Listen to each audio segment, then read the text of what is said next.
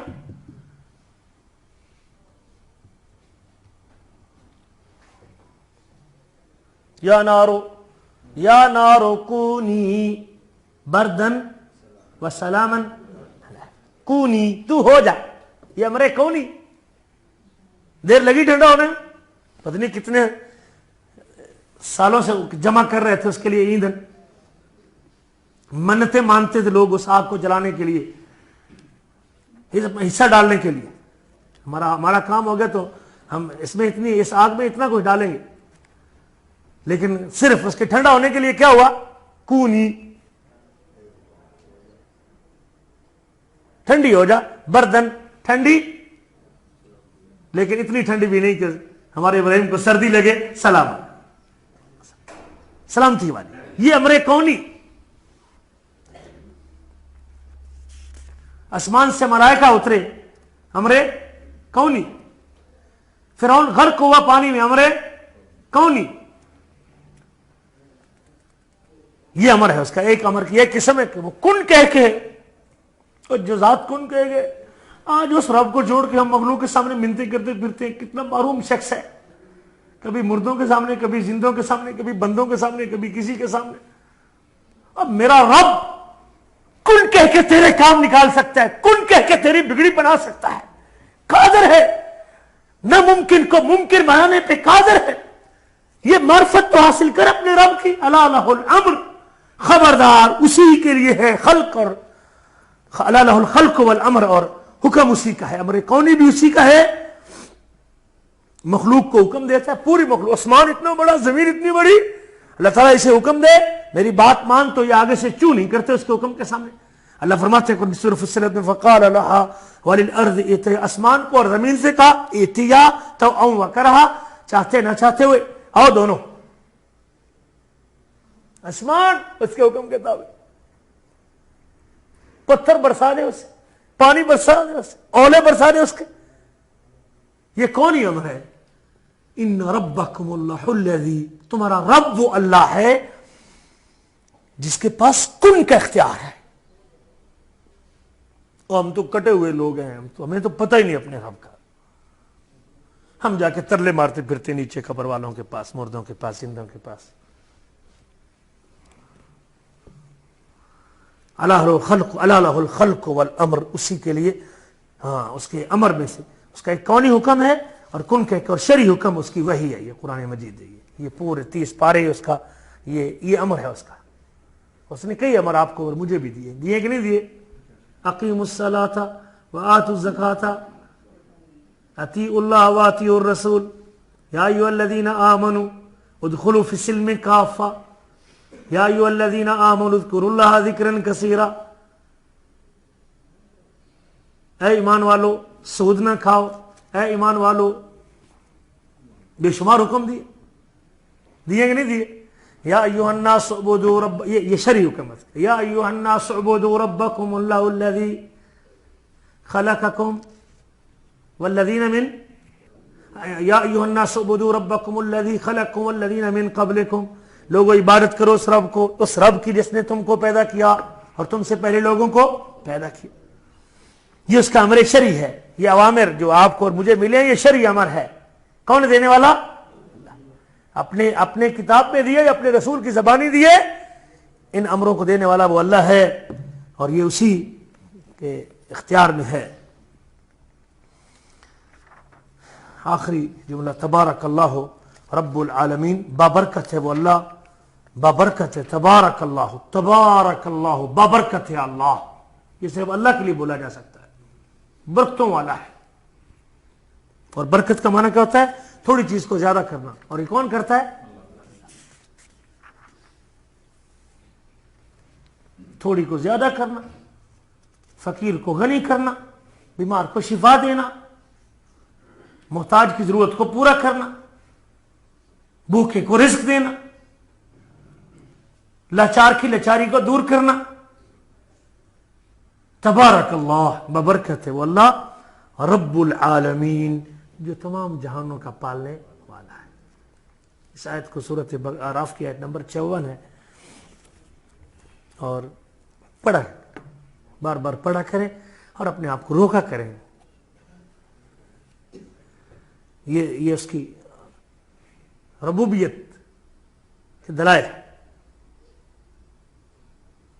ادعوا اللہ، فوراً اس کے بعد اللہ کہتے ہیں ادعوا اللہ۔ یہ سارا تعارف کروانے کے بعد میں تمہارا رب ہے نا، یہ کہتے ہیں نا من ربو کا، میرا رب کون ہے؟ اللہ۔ اس کے فوراً بعد آگے ہے ادعوا اللہ تضرعا وخفیا۔ اب ذرا اس آیت کو دونوں سے ملا کے پڑھو، ادعوا اللہ جو اتنا آسمان کو، زمین کو، سورج کو، چاند کو، ہوا کو، پانی کو، سب کچھ کو خلق اور امر جس کے پاس ہے، مانگ اس سے بھائی. نہیں جی اللہ تعالیٰ کو پکارنے کے لیے، واسطے کی، کوٹھے پہ چڑھنے کے لیے سیڑھی کی ضرورت ہے، وزیر کو ملنے کے لیے سیکٹری کو ملنا ضروری ہے. کتنی بدبختی ہے. اللہ اپنا ساری قدرت کے اور اپنے کمال بتانے کے بعد کہتے ہیں ادعوا اللہ تضرعا وخفیا، مانگ اللہ تعالیٰ سے، دعا کر اللہ تعالیٰ سے، گڑگڑا کے مانگ، روک کے مانگ، چپکے سے مانگ، اونچی مانگ، ایسا مانگ. 8 جگہوں پہ اللہ نے کہا ہے، 8 جگہوں پہ قرآن کی نے کہا اللہ تعالیٰ نے مانگ مجھ سے، بندے مانگ مجھ سے، مانگ جو مانگتا ہے تو ادعونی وقال ربکم ادعونی آئے گیا کہ دعا کے مسئلے میں. لیکن میں چونکہ یہاں اس آیت کے فوری بعد چونکہ آگے یہ حکم ہے، یہ عبادت، دعا عبادت ہے. تو دعائی مخلوق سے کرتے ہیں، کسی سے قسمت کھری کرواتے ہیں، کسی سے رزق مانگتے ہیں، کسی کو لالا والا کہتے ہیں، کسی کو لکھ داتا کہتے ہیں، کسی کو داتا کہتے ہیں، کسی کو قسمت، کسی کو خوشیاں دینے والا، کسی کو غم ڈالنے والا. ڈوب مرنے کا مقام مسلمانوں کے لیے، قسموں کے ساتھ اللہ کے سامنے جائیں گے اور قسموں سے اپنے نبی کے سامنے جام کوثر کا مطالبہ کریں گے. ہم نے تو سمجھا ہی نہیں اللہ کی توحید کو، ہمیں معرفت ہی نہیں اللہ تعالیٰ کی، ہمیں پہچان نہیں اپنے رب کی، ہمیں تعارف نہیں اپنے اللہ کا. وہ کتنی بڑی ذات ہے. اللہ سے دعا ہے کہ اللہ تعالیٰ مجھے اور آپ کو ان آیات کو سمجھنے کے بعد، اور آگے ہے کہ وَرَبُّ هُوَ الْمَعْبُودُ، جو رب ہے وہی، یہ رب ہے جس کا تعارف آپ نے سن لیا ہے. پیچھے بھی شیخ نے کہا تھا کہ میرا رب وہ اللہ، یہ معرفت حاصل کرنے، میرا رب وہ اللہ ہے جو مجھے اور تمام جانوں کو پالنے والا ہے. ہوا معبودی ولیس لی معبود سوا، وہی میرا معبود ہے اور اس کے سوا میرا کوئی معبود نہیں. اور یہاں بھی شیخ کہتے ہیں والرب هو المعبود، جو رب ہے وہی معبود، وہی معبود، وہی لائق عبادت ہے. اور اس کی دلیل پہلے اگلے درس میں ذکر کریں گے، زندگی رہی تو اللہ سے دعا ہے کہ اللہ تعالیٰ، اور اس کے اوپر بات یہ آیت بھی آپ کو پڑھائیں گے، اور پھر آگے عبادت کی قسمیں آ جائیں گی انشاءاللہ. معبود وہ ہے، پھر معبود کی عبادت کی کیا کیا قسمیں اور کیا صورتیں ہو سکتی ہیں، یہ ہمارا اگلا سبق ہے. اللہ سے دعا ہے کہ اللہ تعالیٰ مجھے اور آپ کو سمجھنے کے بعد عمل کرنے کی توفیق نصیب فرمائے. کسی بھائی کا کوئی سوال ہے تو پوچھ سکتے ہیں میری گفتگو کے حوالے سے.